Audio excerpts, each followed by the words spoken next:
வணக்கம் மக்களே, welcome back to Shivaji vlogs.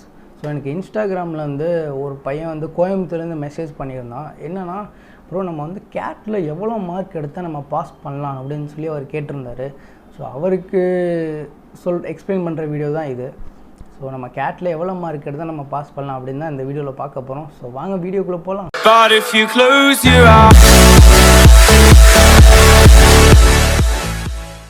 So gate exam பொறுத்தளவுக்கு நம்ம வந்து நார்மல் செமஸ்டர் எக்ஸாம் மாதிரி கிடையாது இது. ஓகே, நம்ம செமஸ்டர் எக்ஸாம் மினிமம் ஒரு 45 இல்லை 40 மார்க் எடுத்தால் நமக்கு பாஸ் வந்துடும், நம்ம வந்து நினச்ச காலேஜ் கிடச்சிரும் அப்படின்ற மாதிரி கான்செப்ட் கிடையாது கேட்டு. ஸோ கேட் எல்லாமே வந்து பெர்சன்டைல் அப்படின்ற அடிப்படையில் தான் நமக்கு வந்து காலேஜஸ் எல்லாம் அலோகேட் பண்ணுவாங்க. ஸோ பெர்சன்டைல் அப்படின்னா என்னென்னா, இப்போ ஒரு 100 பேர் எழுதுகிறாங்கன்னா நம்ம வந்து எவ்வளோ பேர் நம்மளுக்கு கம்மியான மார்க் எடுத்திருக்காங்க அப்படின்னு சொல்லி பார்க்கணும். ஃபார் எக்ஸாம்பிள் வந்து இப்போ நான் வந்து ஒரு 85 மார்க் எடுத்திருக்கேன் அப்படின்னா எனக்கு கீழே உள்ளவங்க எல்லாருமே வந்து கம்மி தான். நான் தான் வந்து 85 ஃபஸ்ட் மார்க் அப்படின்னா எனக்கு வந்து 100% வந்து கொடுத்துருவாங்க. புரியுது? இதுதான் கான்செப்ட். இதே நான் வந்து ஒரு 30 மார்க் தான் கேட்டில் ஸ்கோர் பண்ணியிருக்கேன். ஓகே, எனக்கு முன்னாடி இருக்க எல்லாருமே வந்து 30 மார்க்குக்கு மேலே ஸ்கோர் பண்ணிட்டாங்க அப்படின்னா எனக்கு வந்து 0% தான் விழுகும். புரியுதா? இதுதான் கான்செப்ட். நமக்கு முன்னாடி எவ்வளோ பேர் இருக்காங்க, நமக்கு அடுத்து எவ்வளோ பேர் இருக்காங்கன்ற பேசிஸில் ஒரு ரேங்கிங் மாதிரி போடுவாங்க. ஸோ அந்த ஃபார்முலா கூட இருக்கும், அது கூட நான் முடிஞ்சால் இங்கே ஃபோட்டோ போடுறேன்.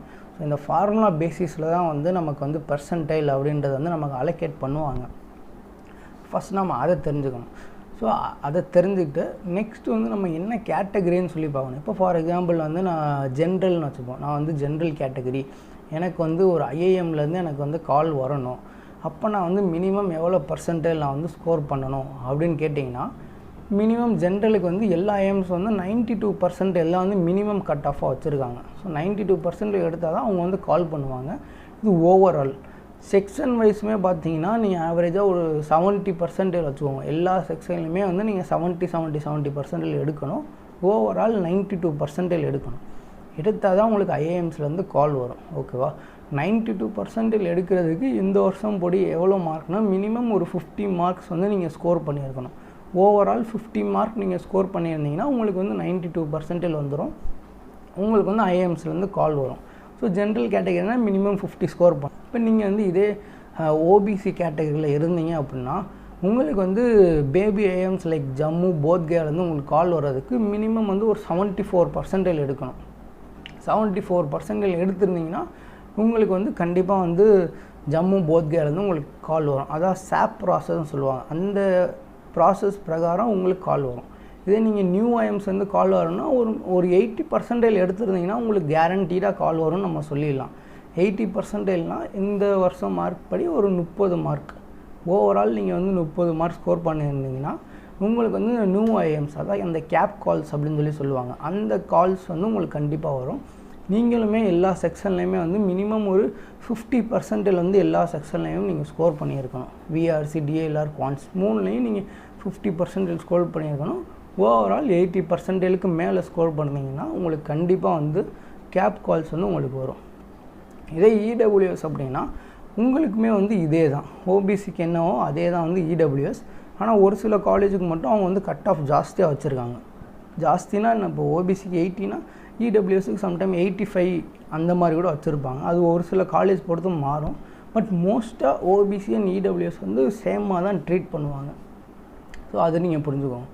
இது எஸ்சி எஸ்டி அந்த கேட்டகரியில் இருக்கிறவங்களுக்கு வந்து ஓவரால் வந்து 70% இருந்தாலே உங்களுக்கு வந்து கேப் கால்ஸ் கண்டிப்பாக வந்துடும்.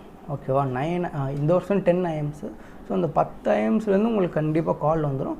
அதுக்கப்புறம் சாப் கால்ஸ், இந்த ஐஏஎம் ஜம்மு, ஐஏஎம் போத்கயா அவங்களுமே வந்து உங்களுக்கு கால் பண்ணுவாங்க. 70%னால் அரௌண்ட் உங்களுக்கு வந்து 25-26 மார்க் இந்த வருஷம் நீங்கள் ஸ்கோர் பண்ணியிருந்தீங்கன்னா உங்களுக்கு 70% வந்துடும். உங்களுக்கு கண்டிப்பாக இந்தந்த காலேஜிலேருந்து கால் வந்துடும்.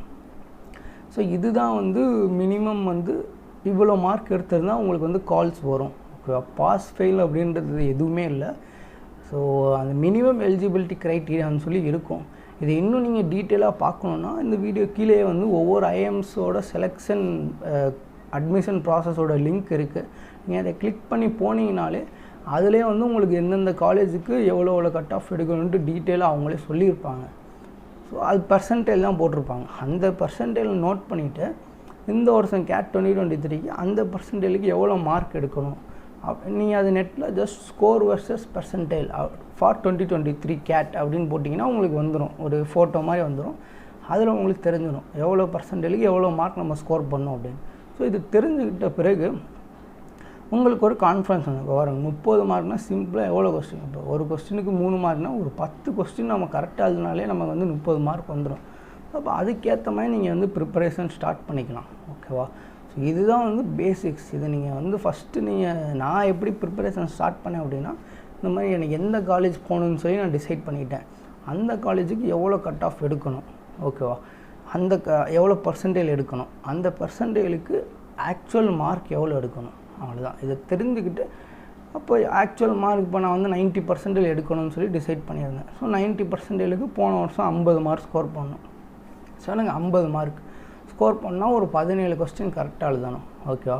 ஸோ 17 கொஸ்டின் கரெக்டாக எழுதுறதுக்கு 3 செக்ஷன்லாம் என்னோடய ஸ்ட்ராங் செக்ஷன் எதுன்னு பார்த்துக்கிட்டேன். என்னோடய ஸ்ட்ராங் செக்ஷன் ஓகே, குவான்ஸ் கொஞ்சம் நல்லா போடுறேன், விஆர்சி கொஞ்சம் நல்லா பண்ணுறேன்னு தெரிஞ்சிருச்சு. இப்போ இது ரெண்டுமே கொஞ்சம் ஈக்குவலாக தான் பெர்ஃபார்ம் பண்ணுறேன். இப்போ இந்த ரெண்டுலேயும் கொஞ்சம் ஈக்குவலாக மார்க் எடுப்போம், ரெண்டுலேயும் ஒரு 8 கொஸ்டின் கரெக்டாக போடுவோம் அப்படின்னு சொல்லி தான் பிளான் பண்ணி போனது. குவான்ஸில் ஒரு 6 கொஸ்டின் கரெக்டாக போட்டேன், விஆர்ஸில் ஒரு 8 கொஸ்டின் கரெக்டாக போட்டேன், மிச்ச டிஏஎல்ஆரில் அதில் ஒரு 5 கொஸ்டின் கரெக்டாக போட்டேன். ஸோ அப்படி இப்படின்னு பேலன்ஸ் ஆகி நார்மலைசேஷன் வந்த பிறகு நான் வந்து 52 மார்க் ஸ்கோர் பண்ணியிருந்தேன். பட் ஆஃப்டர் நார்மலைசேஷன் வந்து 50 மார்க் போட்டிருந்தாங்க. 50 மார்க்குக்கு வந்து 93% எனக்கு வந்துருச்சு. ஸோ போன வருஷம் 50 மார்க்குக்கு 90%, இந்த வருஷம் 50 மார்க்குக்கு 93% போட்டிருந்தாங்க. ஸோ அது எனக்கு வந்து கொஞ்சம் அட்வான்டேஜ் தான். ஓகேவா? ஸோ இந்த மாதிரி தான் நான் வந்து ப்ரிப்பேர் பண்ணி அதுக்கேற்ற மாதிரி நான் ப்ராக்டிஸ் பண்ண ஆரம்பித்தேன். ஸோ அந்த மாதிரி நீங்கள் டிசைட் பண்ணிக்கோங்க. இதுதான் வந்து நான் இந்த வீடியோவில் சொல்லணும்னு நினச்சது. ஸோ இந்த மாதிரி உங்களுக்கு வேறு எதாவது பற்றி தெரிஞ்சுக்கணுன்னா நீங்கள் கமெண்ட்டில் லீவ் பண்ணுங்கள், கண்டிப்பாக நான் வந்து வீடியோ மேக் பண்ணி போடுறேன். Don't worry, be happy.